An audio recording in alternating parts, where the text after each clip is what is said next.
बेटियां ऐसी होती हैं। एक संध्या नाम की लड़की अपने माता पिता के साथ रहती थी। वह अपने माता पिता की इकलौती बेटी थी।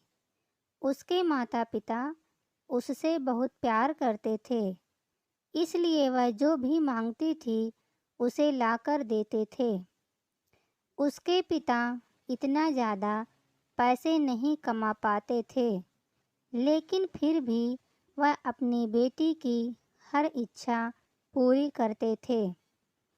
एक दिन संध्या ने अपने पापा से कहा कि पापा, मेरी चप्पल पुरानी हो गई है, क्या आप मेरे लिए नई चप्पल ला देंगे? पिता ने कहा, कल ला देंगे। पिता अगले दिन नई चप्पल लेकर आए।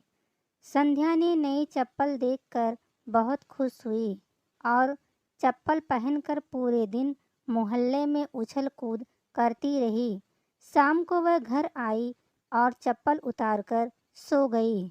अगले सुबह संध्या वह चप्पल नहीं पहनती है और अपनी पुरानी चप्पल पहनकर खेलने चली जाती है और वह मम्मी से कहकर जाती है कि मम्मी, मुझे ये चप्पल पसंद नहीं है, मैं अपनी पुरानी चप्पल ही पहनूंगी। उसकी ये बात उसके पापा सुन लेते हैं। इतने में संध्या बाहर खेलने भाग जाती है। संध्या के पिता उसके पीछे गए और उसे अपने पास बुलाकर कहा कि बेटा, अगर तुम्हें नई चप्पल नहीं पहननी थी तो तुमने क्यों मंगवाई और तुमने उसे कल पूरे दिन पहन रखा। अब हम इसे वापस दुकानदार को भी नहीं दे सकते हैं। संध्या कहती है कि पापा, मैंने यह चप्पल मम्मी के लिए मंगाई थी क्योंकि उनकी चप्पल टूट गई है और मम्मी अपने हाथ से सिलकर पहनती हैं। मम्मी खर्चे के डर से कभी अपने लिए नई चप्पल नहीं मांगती हैं, इसलिए मैंने वह चप्पल कल पूरे दिन पहन रखी ताकि मम्मी उसे वापस करने को ना बोल सके। अपनी बेटी की ये बात सुनकर पापा बहुत गर्व महसूस करते हैं और दरवाजे पर खड़ी मम्मी भी बेटी की बात सुन रही थी।